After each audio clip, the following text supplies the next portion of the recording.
నమస్తే కేటెన్ ఫెనిస్. నగరికల్ ఎమ్మెల్యే వీరేశం మాట్లాడుతూ దాడి చేసిన కార్యకర్తలను బహిష్కరించండి, అధికారులను క్షమించమని అడగండి, ఆధారాలను పరిశీలించి చేసిన వారిపై కఠిన చర్యలు ప్రభుత్వం తీసుకుంటుంది. కేటీఆర్ చెప్పే అబద్ధాలు ఎవరు నమ్మద్దు, ఆయనే అన్ని లాలాయి ముచ్చట్లే. తెలంగాణ సమాజ చైతన్యం సమాజం ప్రభుత్వం వచ్చి 11 నెలలు అయినా ఎక్కడ కూడా కక్ష సాధింపులు చర్యలు లేవని, అది గమనించి ప్రతిపక్షము సముచిత సూచనలు సలహాలు ఇవ్వాలి తప్ప దాడులు చేయడం ఏమైనా చర్య అని అన్నారు. చూస్తూనే ఉండండి మరిన్ని అప్డేట్ కోసం. మేము వాళ్ళని ప్రేరేపించినాం, వాళ్ళని రెచ్చగొట్టినాం, మా మీద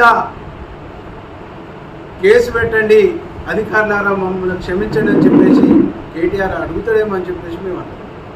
కానీ అట్లా కాకుండా ఈరోజు బుకాయించేటువంటి ఒక ప్రయత్నం చేశారు.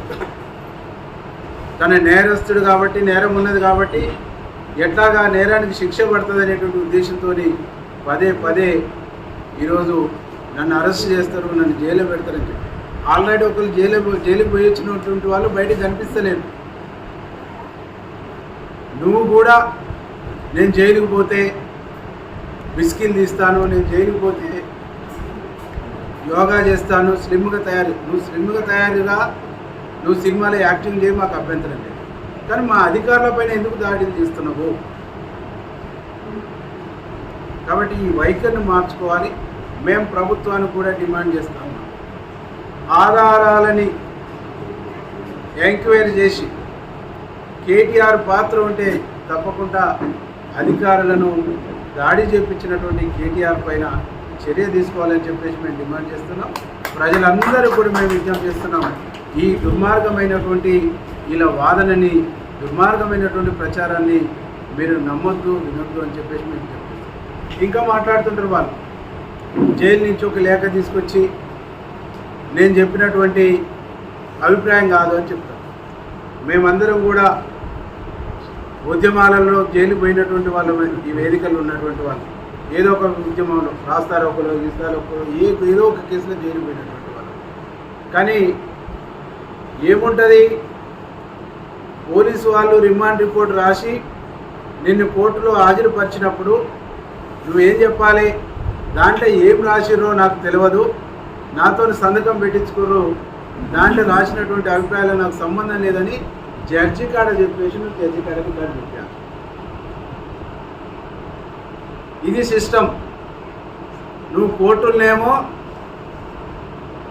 పోలీసుల కాడనేమో కేటీఆర్ ప్రమేయం ఉందని చెప్పేసి రికార్డు చేపిస్తావు, కోర్టులో పోయి రిమాండ్ కాగానే నమస్కారం పెట్టుకొని వస్తావు. జైలుకి వచ్చి మీ నాయకులు చెప్పి, మీ నాయకులు మిమ్మల్ని కొద్దిగా తయారు చేయగానే ఒక లెటర్ తీసుకొచ్చేసి మళ్ళీ దొంగ ప్రచారం చేస్తారు. అంటే ఈ రాష్ట్రంలో ఎవరికి సిస్టమ్ తెలియదు, ఎవరు లా చదువుకోలేదు, ఎవరికి పోలీసు ప్రొసీజర్ తెలియదు, రిమాండ్ రిపోర్ట్ ఎట్లుంటుంది, దాన్ని కోర్టులో ఏం సబ్మిట్ చేస్తారు, బాధితులుగా కోర్టులో ఏం చెప్పుకోవాలనేటువంటి కనీస కామన్ సెన్స్ ఎవరికి ఉండదు. మాకు మాత్రమే ఉంటుంది, మేము చెప్పిందే నమ్ముతారు, మేము చెప్పిందే విశ్వసిస్తారు అనేటువంటి ఒక మూర్ఖపు ఆలోచనని, మూర్ఖపు సంస్కృతిని ఈ రాష్ట్ర ప్రజలపైన కేటీఆర్ ఉంటుందో. నీ మూర్ఖత్వాన్ని, నీ మూర్ఖపు సంస్కృతిని, నీ మూర్ఖపు విధానాన్ని నువ్వు మానుకోవాలని చెప్పేసి మేము విజ్ఞప్తి చేస్తాం.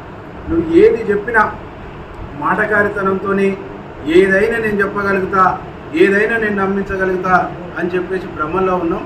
నీ భ్రమల నుంచి బయటికి రా, నువ్వు భ్రమల నుంచి బయటికి పడు, నువ్వు భ్రమల్లో మునిగి తేలకు, భ్రమల్లో జీవించకు.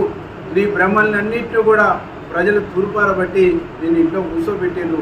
ఇకనైనా మీరు బుద్ధి తెచ్చుకోండి, ఇకనైనా మీరు జ్ఞానం తెచ్చుకోండి, ఇకనైనా మీరు చేసినటువంటి తప్పుల నుంచి రివ్యూ తీసుకొని ఒక మంచి ఆలోచనతో, మంచి ఒపీనియన్తో ప్రజలకు కొన్ని ప్రజలు ఆదరిస్తారు తప్ప హింసాత్మకమైనటువంటి ఘటనలతో, హింసను ప్రేరేపించి, హింసను ప్రోత్సహించి, హింస చేసి ఐఏఎస్ అధికారుల మనోభావాలను దెబ్బకొట్టి, ఆఫీసర్ల మనోభావాలను దెబ్బకొట్టి మేము రాజకీయ పాపం, రాజకీయ లబ్ధి పొందుతామంటే ఇది కుదరదు, ఇది చెల్లదు.